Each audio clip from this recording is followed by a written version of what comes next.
Alright, Shalom. Je commence en donnant tout honneur, toute gloire à Yahweh, Bahashem, Yahweh Shai, Bahashem, Bahakudash. Double honneur et respect aux apôtres de Great Millstone. Et salutations aux élus. Shalom aux élus.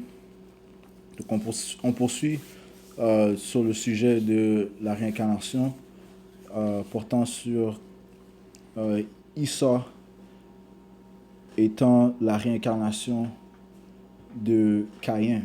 Ok, donc on va commencer au livre de Genèse, le 4e chapitre, le 4e verset. Et ça dit: Et Abel, de son côté, en fit une des premiers-nés de son troupeau et de leur graisse. L'Éternel porta un regard favorable sur Abel et sur son offrande. Ok, donc Yahweh Bashmi Yahushai eut respect envers l'offrande, le sacrifice de Abel, et n'accepta pas l'offrande de son frère Caïn, puisque lorsqu'on lit le 3e verset, il lui a offert des fruits de la mer. Ok, et connaissant les instructions qui lui ont été transmises, il a désobéi. Ok, et Abel, son frère, a obéi en offrant le premier-né de son troupeau. Ok, donc on voit ici déjà l'esprit rebelle de Caïn, ok, se croyant supérieur aux instructions de Yahweh Shemiyahushua, ne démontrant pas d'honneur envers son créateur. You know, il ne révère pas son créateur. Ok, on continue, verset 5. Mais il ne porta pas un regard favorable sur Caïn et sur son offrande. Caïn fut très irrité et son visage fut abattu. Ok, et tout comme Issa, lorsqu'il a vendu son droit d'aînesse, ok, ainsi que lorsqu'il a perdu sa bénédiction, ok, il fut irrité. On voit ça dans le livre de Hébreux chapitre 12 et verset 16.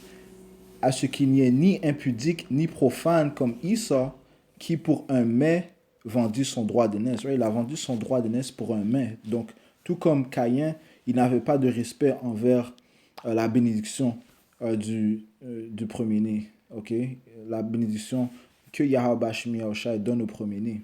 Ok, il n'a pas pris ça sérieusement.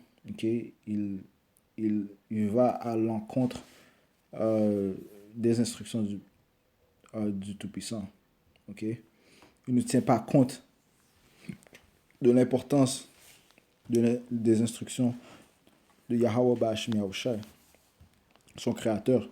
Verset 17, vous savez que plus tard, voulant obtenir la bénédiction, il fut rejeté, quoiqu'il la sollicita avec larmes. Ok, car son repentir ne put avoir aucun effet. Right? Il la sollicita avec larmes. Ok, tout comme Caïn, comme on vient de lire, fut très irrité. Ok, Issa était très irrité contre son frère Jacob, contre son père Isaac, et bien et évidemment contre son créateur Yahweh Bashmi Yahushai. Ok, à cause qu'il a perdu sa bénédiction. Ok, ok, il était jaloux de son frère, tout comme Caïn était jaloux de Abel. Si on va au livre de Genèse, chapitre 27, verset. Allons, verset. Pour voir la réaction de Issa lorsqu'il a appris que Jacob a reçu la bénédiction.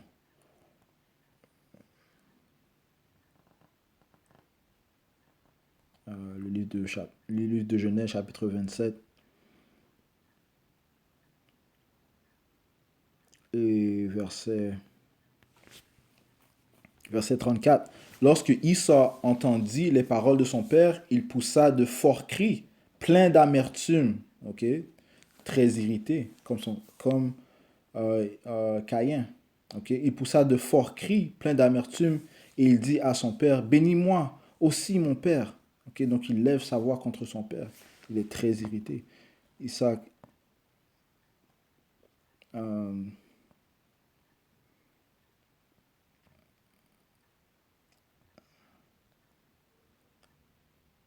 euh, allons au livre. Allons au verset 38. Ça dit ici, Issa dit à son père, n'as-tu que cette seule bénédiction, mon père? Bénis-moi aussi, mon père. Donc il crie, ok? Il est très irrité. Et Issa éleva sa voix et pleura.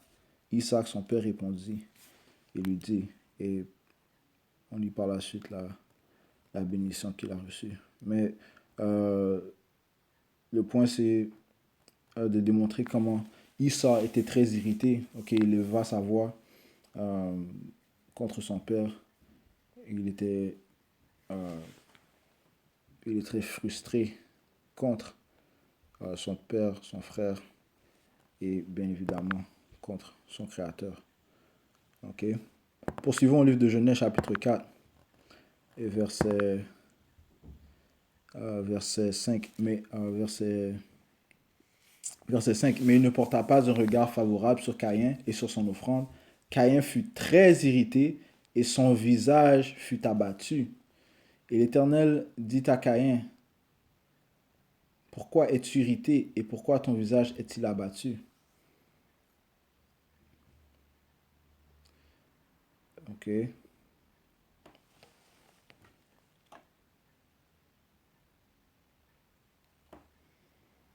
Avant cela, euh, il y a un précepte qui m'est venu en tête.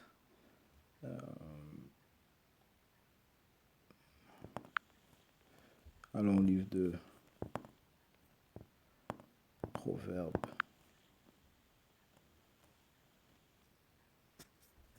chapitre 21 et verset 27. Le sacrifice des méchants est quelque chose d'abominable, combien plus grand quand il l'offre avec des pensées criminelles. Right? Donc les pensées de Caïn n'étaient pas saines lorsqu'il a décidé d'apporter une offrande de fruits de la terre. Okay? Ces pensées étaient des pensées rebelles. Okay? Et on sait que, comme le précepte dit, le sacrifice des méchants est quelque chose d'abominable. On sait que les méchants, il s'agit de... Lorsque les Écritures parlent du méchant, ça parle de Esau, Edom. Ok? Ce qui prouve encore une fois que Esau, Edom est incarnation. Ok? Verset 29, le méchant prend un air effronté, mais l'homme droit affermit sa voix. Ok? Et l'air de Esau, Edom était impudique. Ok? Son air était effronté. Allons voir la définition du mot effronté rapidement.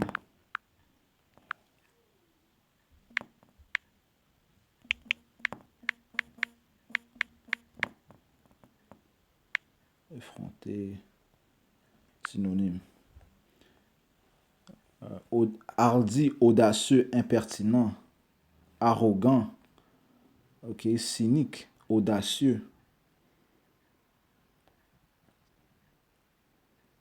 Personne qui n'a peur de rien, insolente, impudent. Ok, une personne qui n'a peur de rien. Ok. Ouais, le méchant prend un air effronté, mais l'homme droit affermit sa voix. Donc, l'arrogance, le fait qu'il a apporté un sacrifice inacceptable est une forme d'arrogance. Tout comme Esau Edom, lorsqu'il a rejeté son droit d'aînesse, c'était euh, une, euh, un signe d'arrogance, ok, d'audacieux. Ok. Euh, verset, verset 6, et l'Éternel dit à Caïn, pourquoi es-tu irrité et pourquoi ton visage est-il abattu? Ok. Ouais, pourquoi fais-tu ce visage, sachant que tu aurais dû apporter un sacrifice, une offrande acceptable. Verset 7, certainement, si tu agis bien, tu relèveras ton visage, et si tu agis mal, le péché se couche à la porte, et ses désirs se portent vers toi, mais toi domines sur lui. Right? Donc si tu agis mal, tu seras tenté. La tentation viendra. Plus de tentations viendront. Okay? Mais Yahweh Shemiachah lui conseille de dominer sur ces tentations. Okay? Tout comme Esau, la tentation lui est venue. Lorsqu'on lit le livre de Genèse 27,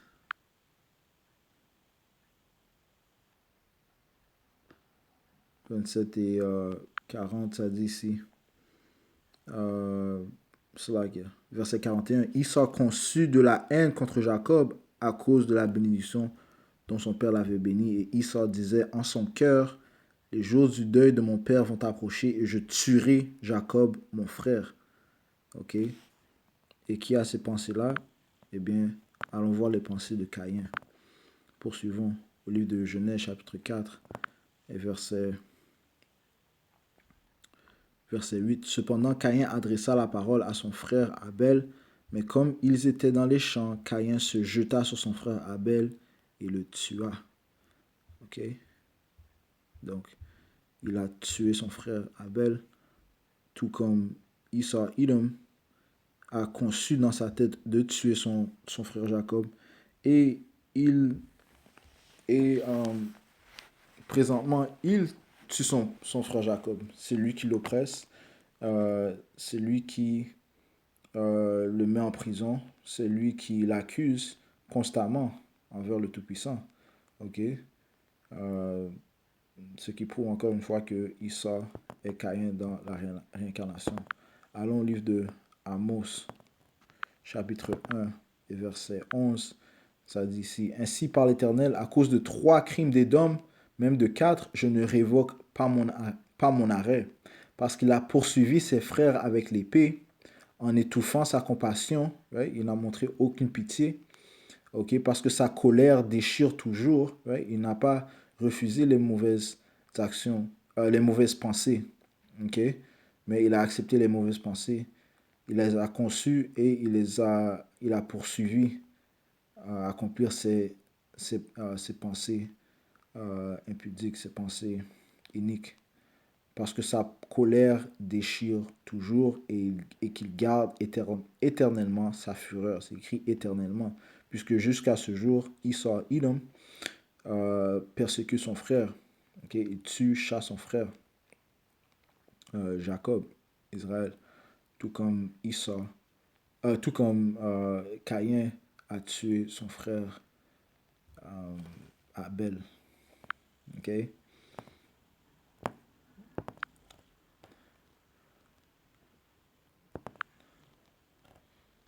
Right? Donc, euh, allons maintenant juste apporter un point sur le 7e verset. Ça dit certainement, si tu agis bien, tu relèveras ton visage. Et si tu agis mal, le péché se couche à la porte et ses désirs se portent vers toi. Mais toi domine sur lui. Et qui savons-nous qui est l'homme du péché? Eh bien, il s'agit de Esau Edom. Okay? C'est lui l'homme de la perdition, comme le mentionné dans le livre de 2e Thessaloniciens, chapitre 2, verset 3. Et ça dit ici, que personne ne vous séduise d'aucune manière, car il faut que l'apostasie soit arrivée auparavant. Et qu'on ait vu paraître l'homme du péché, le fils de la perdition.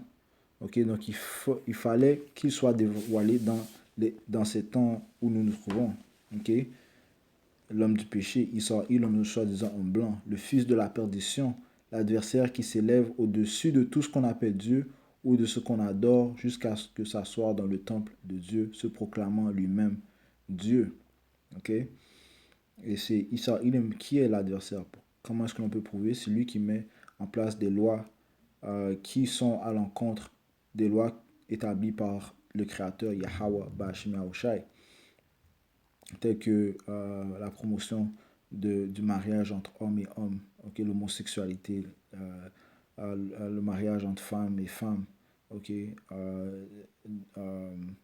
laisser un homme avoir des relations sexuelles avec un animal, des bêtes, okay, tout ce qui va contre les lois du Tout-Puissant, Issa Ilum, il fait la promotion, ok, puisqu'il a un complexe, il a un complexe de supériorité, il veut être Dieu. C'est pour ça que Caïn, c'est pour ça que la même raison que Caïn a fait preuve de rébellion en ne voulant pas offrir un sacrifice, une offrande acceptable, eh bien, c'est la même rébellion dont fait preuve Issa Edom, en refusant de revérer, de respecter son pouvoir, son créateur, Yahweh Bashim Yahushai. Ok?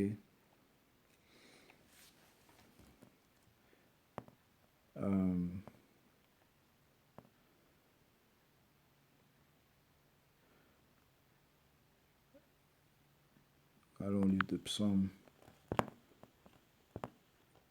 50 et verset 16. Ça dit ici: Et Dieu dit aux méchants, quoi donc, tu énumères mes lois et tu as mon alliance à la bouche, toi qui haïs les avis, toi qui hais les avis, les instructions, et qui jette mes paroles derrière toi. Et qui est-ce? Eh bien, c'est Caïn qui a jeté les paroles derrière lui. Ok? Et de qui est-ce qu'il s'agit aussi? Il s'agit de Issa Edom. Ok? Issa Edom qui énumère les lois. Il prétend être un chrétien, mais il prétend avoir l'alliance à la bouche, mais il se tourne sur son frère. Ok, le Tout-Puissant nous a dit de ne pas tuer notre frère. Il nous a dit de vénérer, d'honorer notre pouvoir de Dieu, Yahweh Bashim Yahusha, de tout notre cœur, de toute notre puissance, et d'aimer notre frère euh, comme, comme nous-mêmes. Ok,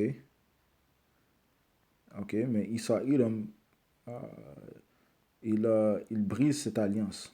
Ok, right? Tout comme Caïn a brisé cette alliance. Toi qui hais les avis et qui jette mes paroles derrière toi. Ok, donc les instructions qu'il a reçues, les a jetées derrière lui. Comme Issa Edom a rejeté son droit d'aînesse. Ok, et Caïn a refusé de faire une offrande acceptable et il a tué son frère. Alright. Retournons au livre de Genèse, chapitre 4, et verset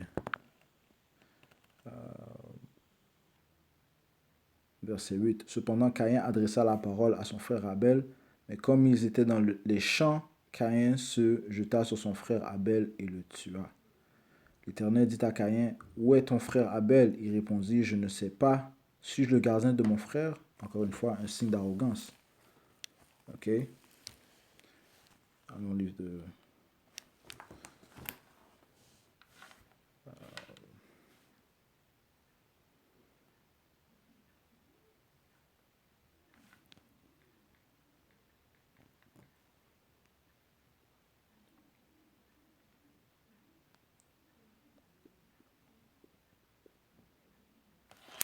le livre de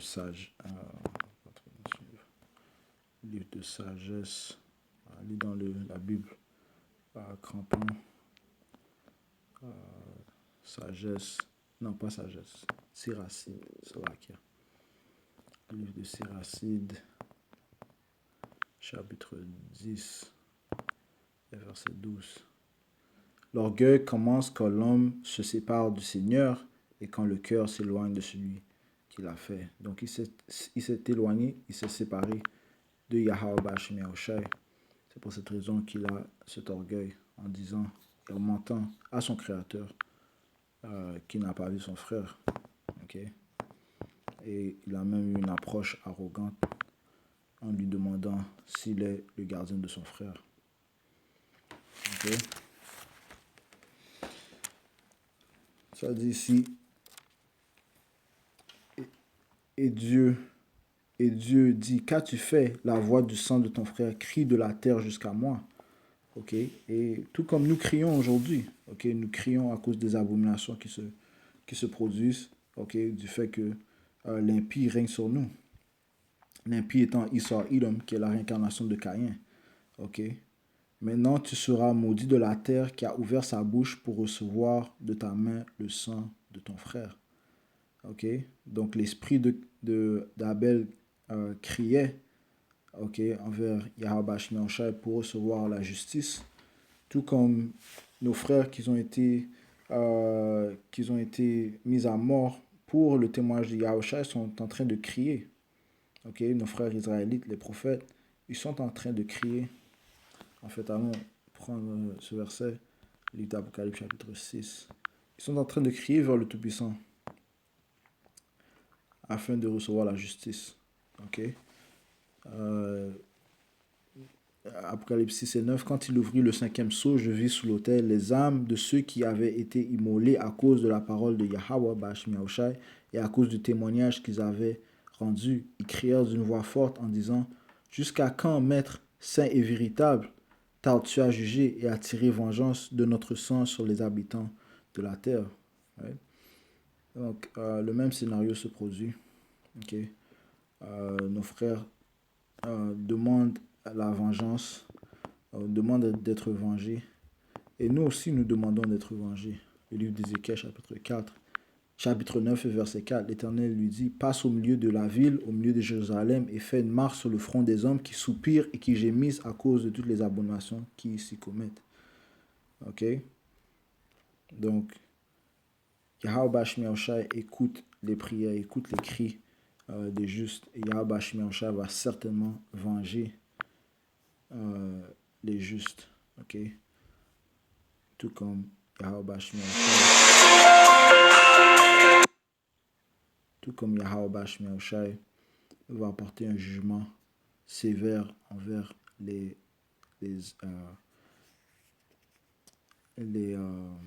méchants, okay, les impies.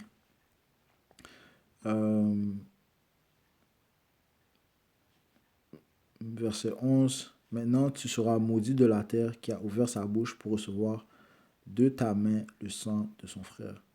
Et véritablement, la terre est maudite.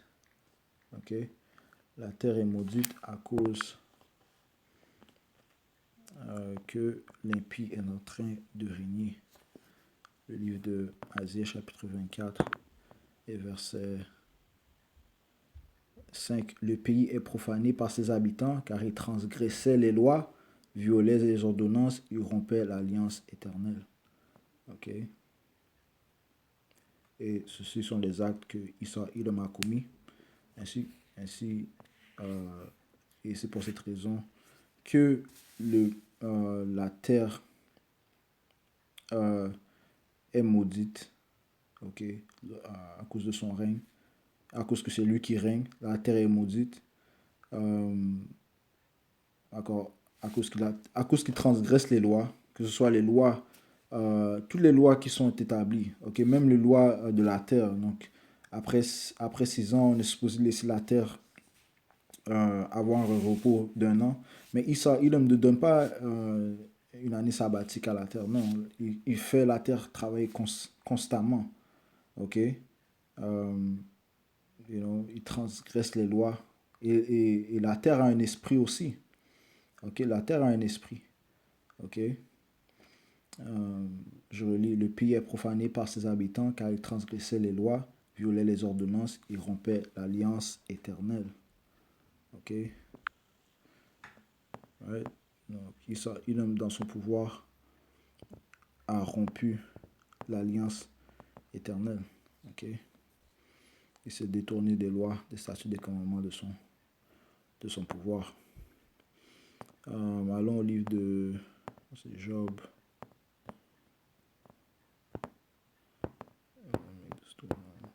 Job.